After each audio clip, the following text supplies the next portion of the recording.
Today is going to be 5-5, solving polynomial equations. We're going to basically be factoring today, in a special style. Okay, in a special style of factoring. That special style is called sum and difference of two cubes. Okay. Now, what you need up there basically is the whole box. Okay, you need the name of the factoring technique, which is right here, and you need how to actually do it, which is over here.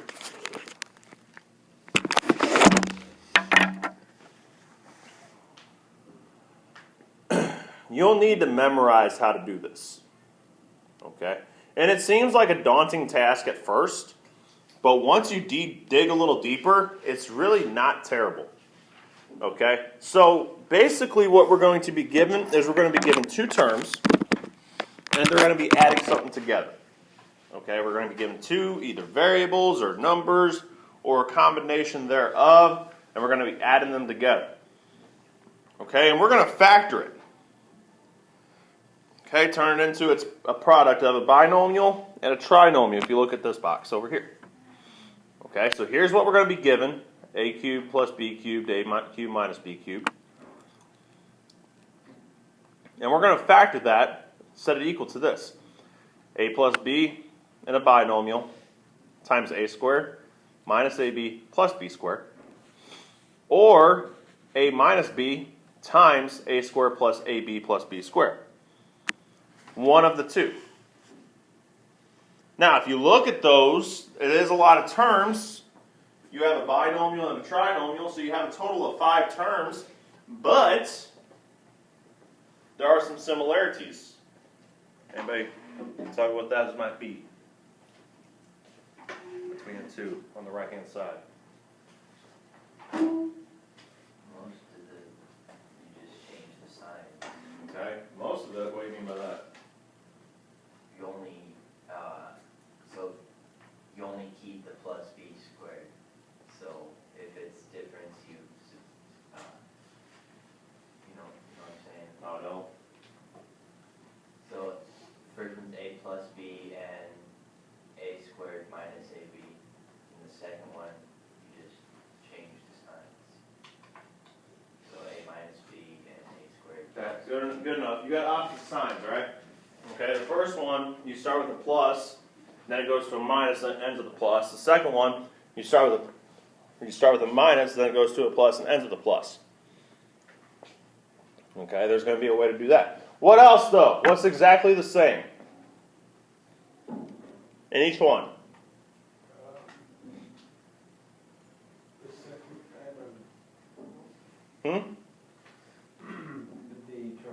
The terms. The terms themselves. Look, a, b, a squared, ab, b squared. Both times. Okay? Now, what does ab mean? ab is a times b. Okay, obviously a squared, you square whatever a is. B squared, you square whatever b is. Alright? But the letter pattern, the term pattern, is the exact same. A and b, a squared, ab, b squared. And there's a pattern to the signs too. And as we work a couple of these, we'll figure out what that is as we go. Alright? Questions on this? Okay, let's try a couple. Alright, here we go. Slide 1. Factor each polynomial. Okay, if the polynomial cannot be factored, write prime. We will get into some primes, just not today. Okay, so the way you do this is kind of like, I'm going to start it off very baby steps. Okay, as you work through, you might be able to, take some shortcuts, not do a certain few things. Okay, but first thing you have to make sure is you have two terms that are being cubed. Okay, so you have two terms being cubed. So my question is this: what's being cubed in the first term? X. Okay, and remember what letter was first over here? See how it's A?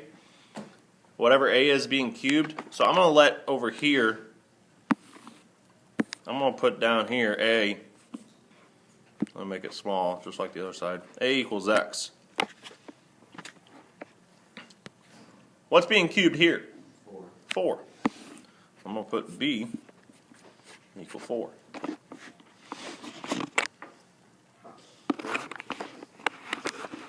Mm-hmm.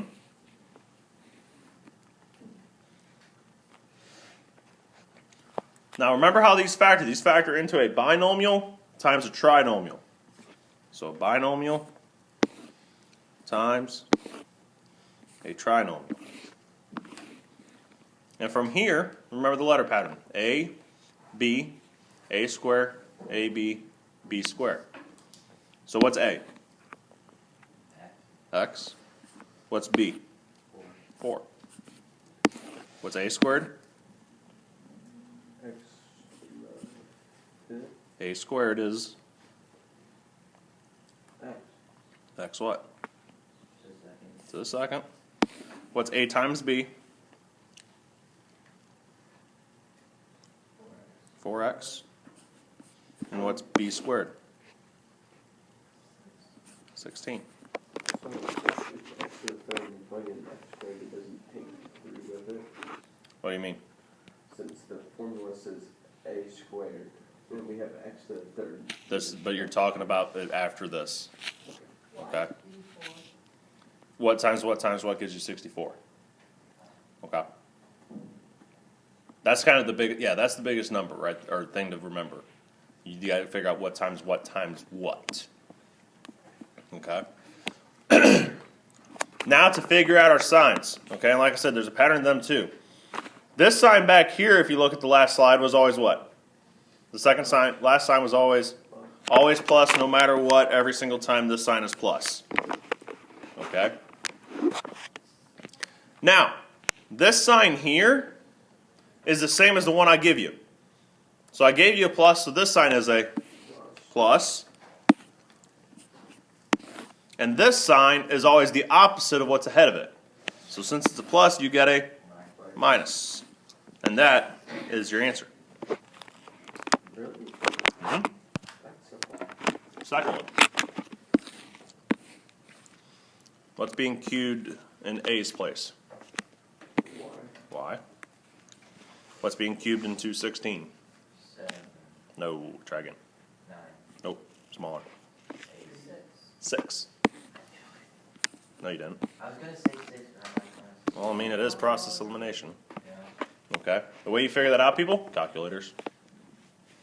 Just do what times what. And as you practice these, you'll figure out which ones are which. Okay. I typically won't go bigger than 216 with 6. Okay. Since I gave you a minus, you put a minus in your binomial. And it's your binomial that sets up your trinomial, right? Because remember that this is representing A and B, and then the rest of it is A squared, AB, B squared. You just got to worry about your signs. Okay? So what gets squared here?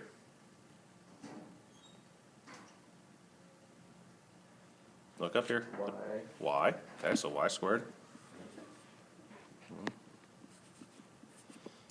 Okay. This sign is what compared to the first one? Opposite, so plus. A times B gives us what? 6y. The second sign in the trinomial is always a Plus. plus. And what's 6 squared?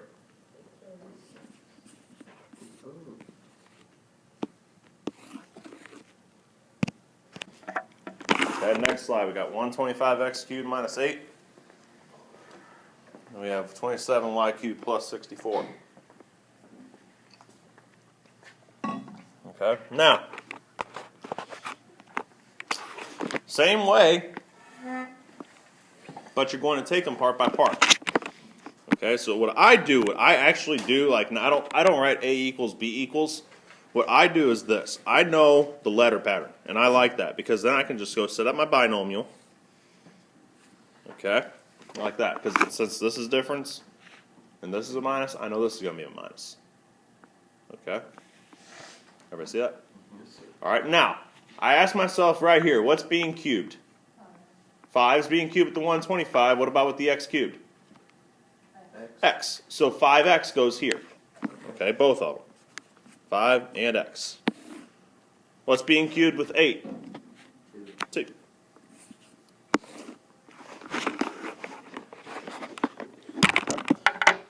Once you have that, I know my trinomial goes a squared, ab, b squared. Every time. I know my first term is my a, my second one is my b. Okay? So what's 5x times 5x? 25x squared. Whoops. My next sign is a plus. So it's minus. Remember, this sign here is the opposite of what's ahead of it. What's 5x times 2? 10x. And what's 2 squared? 4.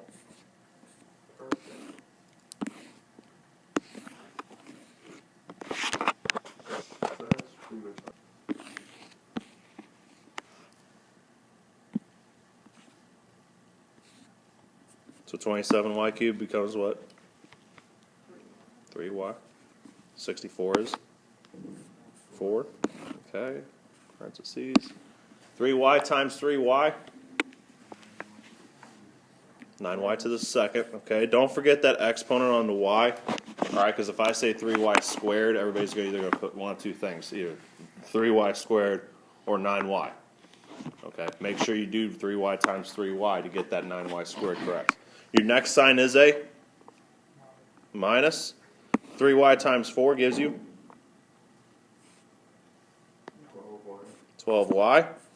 Your next sign is a always a plus, and then 4 squared is 16. Okay, la-di-da. Lo and behold, all done. Yes, sir. The most forgotten style of factoring is actually going to be a big deal today. Okay? No, these aren't prime. None of them.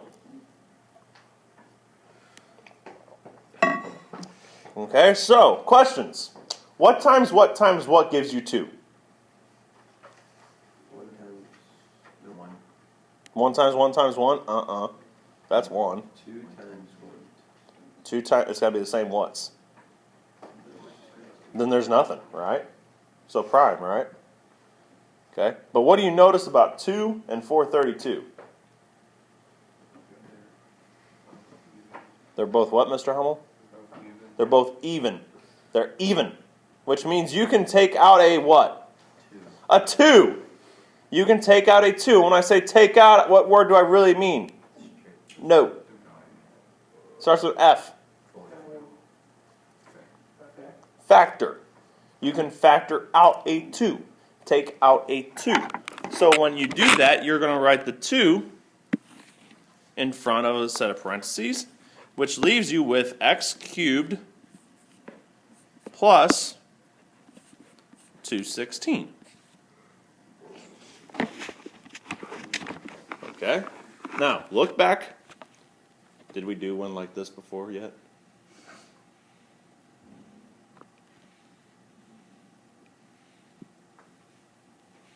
I'll sit here and play with my finger until someone answers me.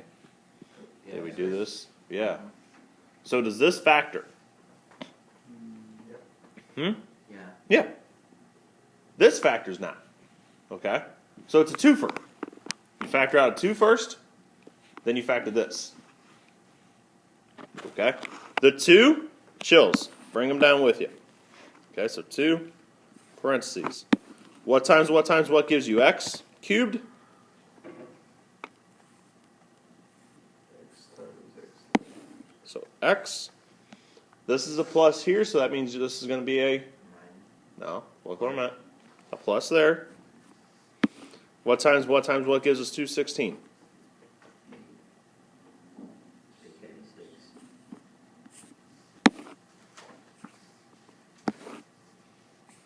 And then use those to fill in this.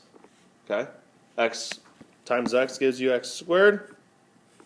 Your first sign was a plus, so your second one is a minus. A times b, in this case, gives you 6x. Your last sign is always a plus. 6 squared is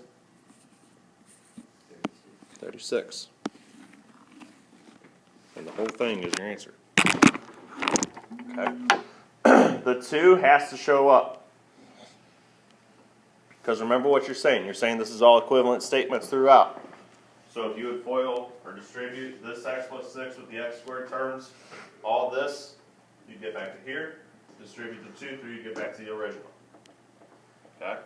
So that's as complicated as these come when you have a GCF to take out of them. Okay, so what do you take out? Really? 5 can go into 81?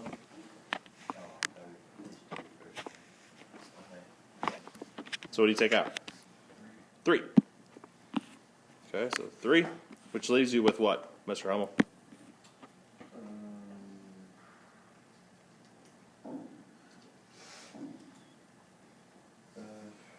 Would be 125 x to the third minus 23.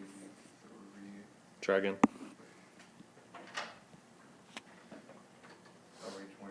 27 y to the third. Good. Okay. Then you go one step further, and you go to doing 125x cubed minus 27y cubed. All right. So remember that 3's got to tag along. Okay, I'm going to go over here with this step. So it's 3. What times what times what gives you 125? 5. Okay, 5x, right? Minus 3y. See, as you work these out, you'll realize there's only a few numbers I'm going to give you. Okay. Square 5x, that's 25x squared. You start with a minus, so your next sign is plus. 5x times 3y gives you 15 what?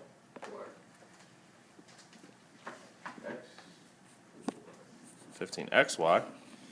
All right. Plus 3y times 3y gives you 9y squared. Now, the last type of factoring we're going to learn is what is called grouping. Okay? This should have a title on the top of it. So I'm going to make it.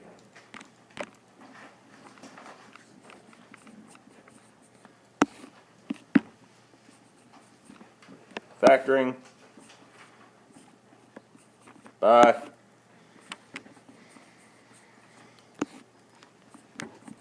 grouping. Okay? Factoring by grouping. Now, if we're going to factor by grouping, okay, this is a technique with 4 or more terms. Okay, 4 terms or more. So we got 4 terms here. Okay, everybody good? Now, if we're going to factor by grouping, what do you think we should probably do first? Think about it. Grouping. Group what? Group terms, okay? So, since we're kind of going blind here, let's group these two. Let's group these together. Let's group these together. Yay, look at that. Insightful. Okay? Now, for this to work,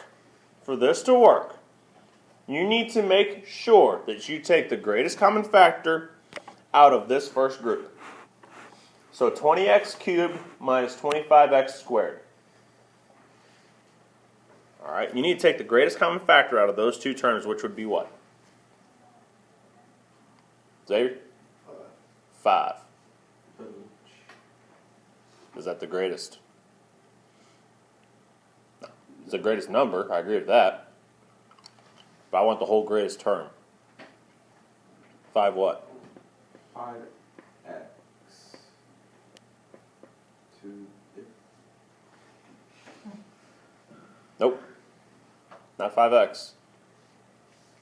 I like the 5. I like it though so far. That's not bad. 5x. But is that the biggest? No. No, why not? Because you said so. I know. This is x cubed. This is x squared.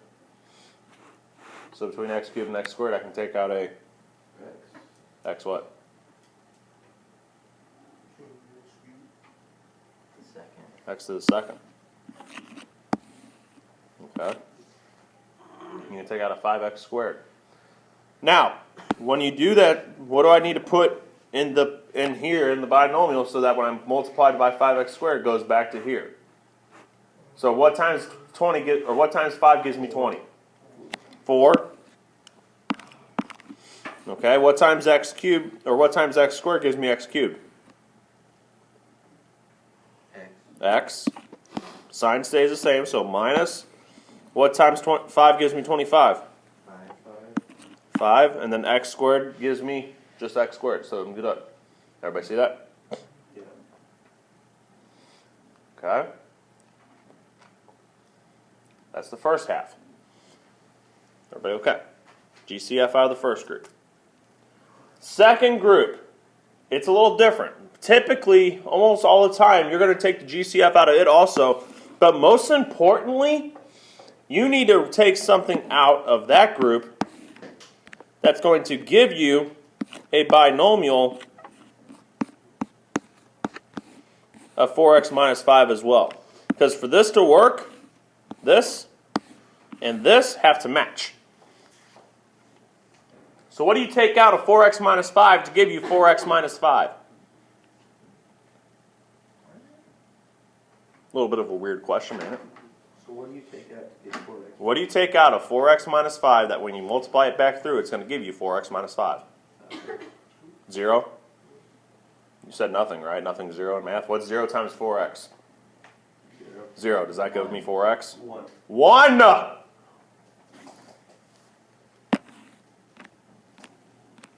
And you had to take out that 1. Okay? You had to take out that 1. Okay? Anybody good? Everybody good? Okay, here's what we did. We took the first group, these two terms, we took the GCF out of it, 5x squared. The second group, we took something out that gave me a 4x minus 5, which matches this one here. Okay? Now, here's where you got to change your line of thinking just a little bit. Okay? Change the mindset. How many terms do you see on this line right here? How many terms? 2. 3? Anybody else? Stogie says 2. Anybody else? Okay. Commonly, at this point of your thinking, the answer is 6. 1 right here, 1 here, 1 here, 1 here, 1 here, 1 here. See that? Okay. When I look at this problem, I see 2. Okay? X squared and X are different, are they? Irrelevant. All right. Stovey, which 2 do you see? 5x to the second, and then 4x minus 5. Okay, not my same 2. Here's the 2 terms I see. I see this whole thing as one term, and I see this whole thing as the other. The whole thing. The whole left side as one term, the whole right side as a second term. Okay? Because that plus in the middle separates them, right? Everybody see that? So then, if that's the case, and that's the way you see it, here's my question for you. What do each one of them terms have in common? A 4x minus 5. See that? They each one have a 4x minus 5 in parentheses. So just like up here, how each of these terms had a 5x squared in common and I took it out, down here, each one of these have a 4x minus 5 term in common. I'm going to take it out. We're just going to have 5x squared. Oh. Which means this guy and this guy go together. They move together. Are they like terms? Then no.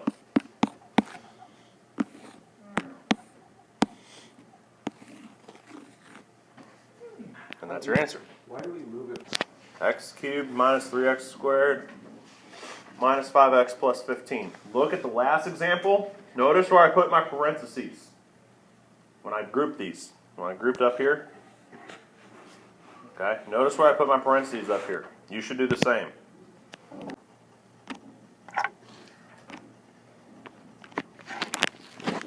Alrighty, so group them.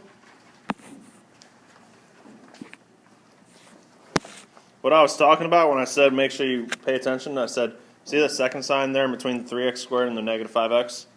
That sign goes with the second group. Okay, see that? So what's the GCF out of the first group? X squared. X squared, good. So an x squared comes out. You're left with a x minus 3. All right, now, what's the GCF in the second group? Why negative 5?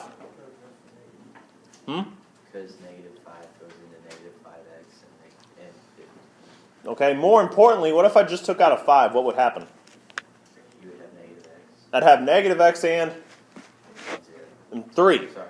Okay, and positive 3. You need x minus 3 in that binomial. So if you have signs off in the second group, take out a negative GCF. So negative 5. Leave you with x minus 3. All right, remember, then you take this 5, if you need to double check it, distribute it back through, and it should better give you back to this. Okay, so you can always check it. Please don't break.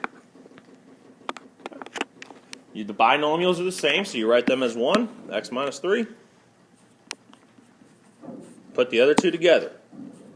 X squared minus 5.